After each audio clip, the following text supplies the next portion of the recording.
Hi friends, ಎಲ್ಲರಿಗೂ ನಮಸ್ಕಾರ. ನಾನಿವತ್ತು ಇಡ್ಲಿಗೆ ಮತ್ತು ದೋಸೆಗೆ ಒಂದೊಳ್ಳೆ ಸೈಡ್ ಡಿಶ್ ಮಾಡ್ತಾಯಿದ್ದೀನಿ. ಬನ್ನಿ ಹೇಗೆ ಮಾಡೋದು ಅಂತ ನೋಡ್ಕೊಬರೋಣ. ಈಸಿಯಾಗಿರುತ್ತೆ ಮತ್ತು ಸಿಂಪಲಾಗಿರುತ್ತೆ. ಅದಕ್ಕೆ ಫಸ್ಟ್ ಕುಕ್ಕರ್ ತೊಗೊಂಡಿದ್ದೀನಿ. ಅದಕ್ಕೆ 2 ಈರುಳ್ಳಿ ಕಟ್ ಮಾಡಿ ಹಾಕ್ಕೊಂಡಿದ್ದೀನಿ. ಸ್ವಲ್ಪ ಬೆಳ್ಳುಳ್ಳಿ ಹಾಕ್ಕೊಳ್ಳೋಣ.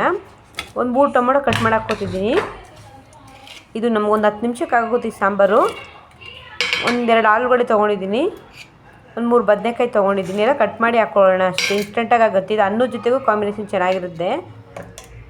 ಸ್ವಲ್ಪ ಅರಶಿನ ಪುಡಿ, ಸ್ವಲ್ಪ ಖಾರದ ಪುಡಿ, ಚಿಲ್ಲಿ ಪೌಡರು, ಕಲ್ಲುಪ್ಪು, ಖಾರದ ಪುಡಿ ಎಲ್ಲ ಹಾಕ್ಕೊಳ್ಳೋಣ. ನಿಮ್ಮ ಖಾರಕ್ಕೆ ಎಷ್ಟು ಬೇಕೋ ಅಷ್ಟು ಹಾಕ್ಕೊಳ್ಳಿ.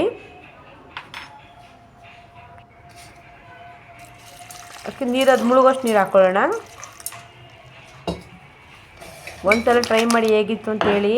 ತುಂಬ ಈಸಿಯಾಗಿರುತ್ತೆ ಮತ್ತು ಟೇಸ್ಟಾಗಿರುತ್ತೆ ಸಾಂಬಾರು. ಸ್ವಲ್ಪ ಎಣ್ಣೆ ಹಾಕ್ಕೊಳ್ಳೋಣ. ಈಗ ಸ್ಟವ್ ಆನ್ ಮಾಡಿ ಕುಕ್ಕರ್ ಲಿಡ್ ಕ್ಲೋಸ್ ಮಾಡೋಣ. ಒಂದು 3 ವಿಸಿಲ್ ಕೂಗ್ಸೋಣ. ಆಮೇಲೆ ನೋಡೋಣ ಏನಾಗಿದೆ ಅಂತ. ವಿಸಿಲ್ ಬರ್ತಿದೆ.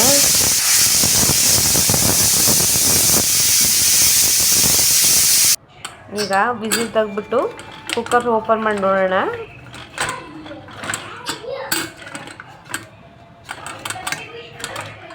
ನೋಡಿ, ಚೆನ್ನಾಗಿ ಬೆಂದಿದೆ.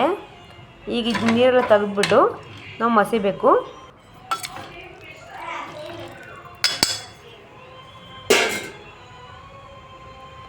ನಾನು ಮಸಿಗೆ ತೊಗೊಂಡಿದ್ದೀನಿ. ಈಗ ನಾನು ಮಡಿಕೆಯಲ್ಲಿ ಮಸಿತಾ ಇದ್ದೀನಿ. ಚೆನ್ನಾಗಿ ಮಸಿಯುತ್ತೆ ಮಡಿಕೆಯಲ್ಲಿ ಮಸಿಯೋದ್ರಿಂದ. ಈ ಕೆಳಗಡೆ ಇಟ್ಕೊಂಡು ಮಸ್ತಾಯಿತು ನೋಡಿ.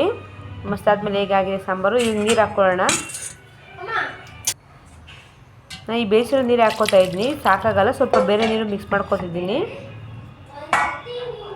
ನಮ್ಗೆ ಎಷ್ಟು ಬೇಕೋ ಅಷ್ಟು ನೋಡ್ಕೋಬೇಕು ಥಿಕ್ನೆಸ್ಸು. ನೋಡಿ, ನಾನು ಇವತ್ತು ದೋಸೆ ಮತ್ತು ಇಡ್ಲಿಗೆ ಆಗೋ ಥರ ಮಾಡ್ಕೊಂಡಿದ್ದೀನಿ. ಇದು ನಮಗೆ ಮಿಕ್ಕಿದ್ರೆ ಮಧ್ಯಾಹ್ನ ಊಟಕ್ಕೂ ಆಗುತ್ತೆ, ರೈಸ್ಗೆ. ಈಗ ನೀವು ಸ್ಟವ್ ಆನ್ ಮಾಡಿ ಒಂದು ಕುದಿ ಕುಚ್ಚೋಣ. ಯಾಕಂದ್ರೆ ನೀವು ತಣ್ಣೀರು ಹಾಕಿದ್ದೀವಿ ಸ್ವಲ್ಪ, ಅದಕ್ಕೋಸ್ಕರ ಸ್ವಲ್ಪ ಕಾಯಿ ತುರಿ ಹಾಕ್ಕೊಳ್ಳೋಣ. 1-2 ಕುದಿ ಬರಲಿ. ಕಾಯಿ ಹಾಕಿರೋದು ಮುಂದೆ ಸ್ವಲ್ಪ ನೀರು ಹಾಕ್ಸೋದಕ್ಕೆ. ಈಗ ಒಂದು ಒಗ್ಗರಣೆ ಹಾಕ್ಕೊಳ್ಳೋಣ. ಈಗ ರೆಡಿ ಆಯಿತು, ಕುದ್ದಿದ್ದಾಗಿದೆ. ಈಗ ಒಂದು ಒಗ್ಗರಣೆ ಹಾಕ್ಕೊಳ್ಳೋಣ. ಇದಕ್ಕೆ ನಾನು ಒಗ್ಗರಣೆಗೆ ಸ್ವಲ್ಪ ಎಣ್ಣೆ, ಇಂಗು, ಈರುಳ್ಳಿ, ಬೆಳ್ಳುಳ್ಳಿ, 1-2 ಒಣಮೆಣ್ಸಿನ್ಕಾಯಿ, ಕರಿಬೇವು ಎಲ್ಲ ಹಾಕ್ಕೊಂಡಿದ್ದೀನಿ. ಹಾಕಿ ಒಗ್ಗರಣೆ ಹಾಕಿದ್ದೀನಿ. ಸ್ವಲ್ಪ ಲಾಸ್ಟ್ ಕೊತ್ತಂಬರಿ ಸೊಪ್ಪು ಹಾಕ್ಕೊಳ್ಳೋಣ. ರೆಡಿ ಆಯಿತು ನಮ್ಮ sambar. Thank you for watching.